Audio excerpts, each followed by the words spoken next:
Hai, Assalamualaikum. Anda bersama saya, Cikgu Farhan dalam mata pelajaran Sains Tahun 1. Apa khabar semua pada pagi ini? Cikgu harap awak semua sihat. Okey, dah bersedia ke belum kita nak belajar ni? Kalau ada soalan nanti jangan lupa tulis je dekat ruangan komen di bawah. Nanti cikgu akan baca satu persatu dan juga cikgu akan reply pada soalan yang awak tanya tu nanti. Soalan yang berkaitan dengan topik yang kita akan belajar pada hari ini. Jangan lupa juga like dan juga subscribe channel cikgu. Baiklah murid-murid, tajuk kita pada hari ini ialah tanah. Murid-murid boleh rujuk pada buku teks sains tahun 1, muka surat 93. Dah buka ke belum? Okey, kalau belum buka, tak apa. Pause dulu video cikgu. Kemudian pergi ambil buku teks dan buka dulu. Apa yang ada dalam tanah ni? Ada berapa jenis tanah yang awak dah tahu sebelum? Jom kita tengok sama-sama ada berapa jenis tanah. Sebelum tu, cikgu nak terangkan standard prestasi pada hari ini 9.2.1 iaitu menyatakan jenis tanah seperti tanah kebun, tanah liat dan juga pasir. 9.2.2 kita nak membanding beza kandungan tanah bagi jenis tanah yang berbeza. Ada 3 jenis tanah tadi. Dengan menjalankan penyiasatan, kita nak tahu setiap jenis tanah tu apa yang ada dalam tanah tersebutlah, apa kandungan dia. Okey. Baik. Apa itu tanah? Sebelum tu kita kena tahu tanah ni apa benda? Apa benda tanah ni? Jadi tanah ini ialah bahagian permukaan bumi, permukaan luar bumi ni yang terdiri daripada mineral dan juga bahan organik. Bahan organik ni ialah bahan semula jadi. Ini ialah jenis-jenis tanah. Ada 3 jenis tanah. Sebenarnya ada banyak, tapi yang kita nak belajar pada hari ini ialah 3 jenis tanah saja. Okey, yang pertama kita tengok tanah kebun.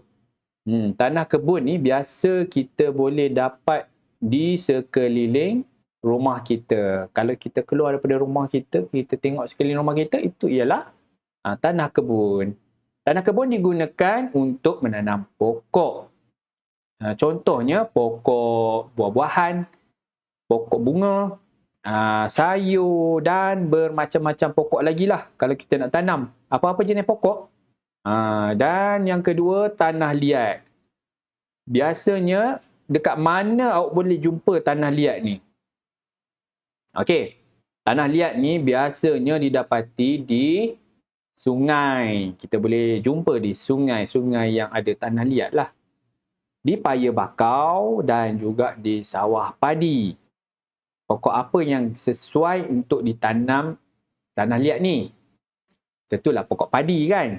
Okey, yang ketiga tanah pasir. Tanah jenis pasir ni kalau kita tengok, kita tahulah kat mana biasanya kita boleh jumpa kan.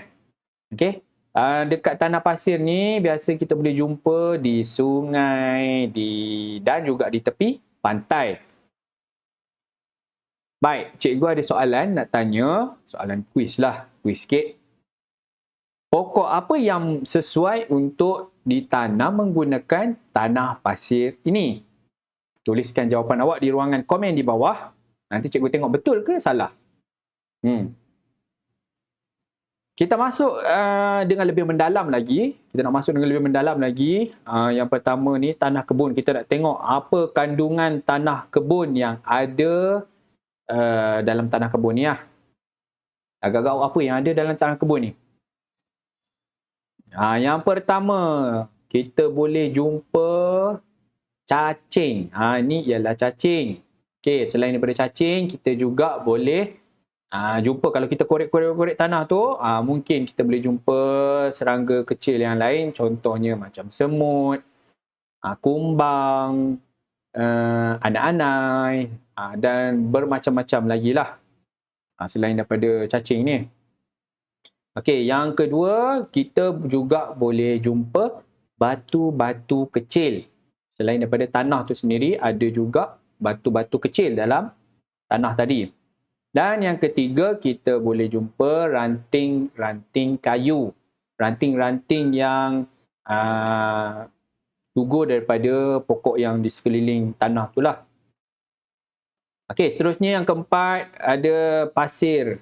Butiran pasir. Pasir juga ada dalam tanah. Selain daripada batu dan ranting tadi, ada pasir. Dan yang kelima, ada daun-daun kering yang jatuh, yang gugur daripada pokok-pokok yang ada di sekeliling tanah tadi. Contoh kalau dekat padang, kalau dekat padang sekolah, padang mana-mana lah, kita akan jumpa rumput-rumput kering dalam tanah tersebut. Kita masuk pula yang kedua, iaitu tanah pasir. Apa yang ada dekat pasir ni? Apa kandungan dalam pasir ni? Yang pertama, kita akan jumpa batu-batu kecil. Sama macam dekat dalam tanah kebun tadi. Dalam tanah kebun pun ada batu kecil. Dalam tanah pasir pun ada batu kecil juga. Terutamanya tanah pasir yang ada dekat sungai. Dalam sungai, kalau kita pergi mandi sungai, dekat dasar sungai tu, dia ada batu-batu kecil dan juga butir-butir pasir. Butir-butir pasir ni, dia saiz dia kecil, lebih kecil daripada batu. Kalau kita tengok di tepi pantai, butir pasir dia lebih halus berbanding butir pasir yang kita jumpa di sungai. Tak sama. Pasir dekat pantai tu dia lain, butir dia lagi halus daripada butir pasir di sungai. Okey, yang ketiga, kita tengok apa pula kandungan tanah liat ni.